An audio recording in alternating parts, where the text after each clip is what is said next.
When I was in high school, I read a book called Man's Search for Meaning by Viktor Frankl. He was a psychologist, was Jewish, ended up in the concentration camps during World War II.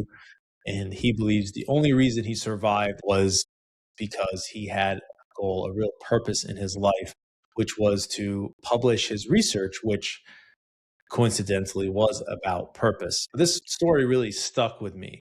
I've been wondering, what are the longevity benefits of purpose? It turns out purpose has immense longevity benefits. There's a great study that was published in 2019 on JAMA, one of the top journals in medicine. This was a study done in the United States. They followed about below 7,000 people.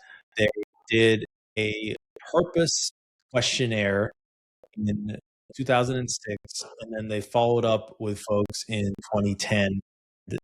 They just followed to measure how long these folks lived. Most of these people were born in the 1930s or the 1940s, so they were a little bit older. They were being followed, and they were using a questionnaire to determine how they felt about how much purpose they had in their life.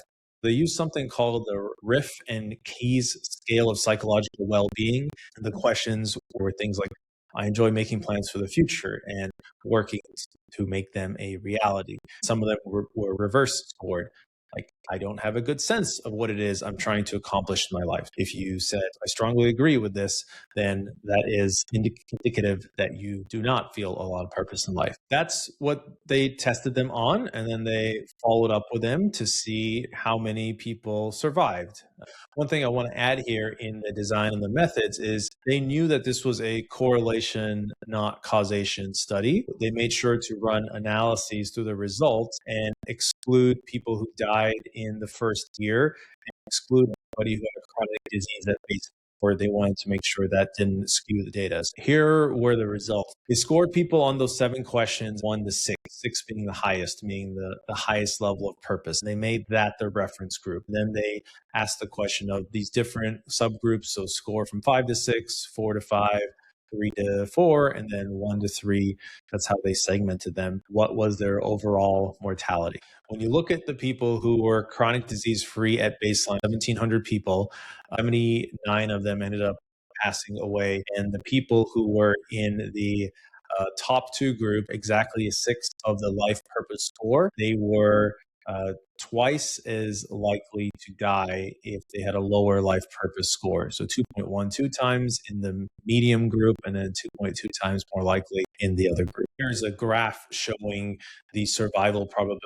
This top line here is the people with the highest life score purpose, and the bottom line here is the people in the lowest group. The people in the highest life purpose score group, they still had some death. 10, 11% of them died, but it was a trend line that was much higher. They were only looking at roughly 4 to 5 years out. What's really striking here is that the respiratory tract system conditions were the highest, but in cancers and tumors, there was almost no difference and no statistically significant difference between the people who had the highest scores of having purpose in their life and those who had the lowest scores of having purpose in their life. Even though it says 1.49 here, the fact that this crosses over 0.79 to 2.8 means this is not a statistically significant result. You'll see in the other ones, it was statistically significant outside of digestive tract disorders here. The proposed biologic mechanism for this was inflammatory. The work showing that purposeful living is associated with lower pro-inflammatory gene expression, lower cortisol, lower levels of cytokine. We have heard of CRP, which we test for, and also IL-6. Those are associated with mortality. It's possible that having a sense of purpose helps you be in a lower inflammatory state, which is how it interfaces with your biology. It's certainly an indication that your mind and your biology are related. If you are familiar with the blue zones, these areas of the world where people tend to live longer and have exceptional longevity, there are a few commonalities, but one of them is certainly that they all seem to have a purpose. This doesn't have to be a grand purpose. It could be, I care about helping the youth in my community.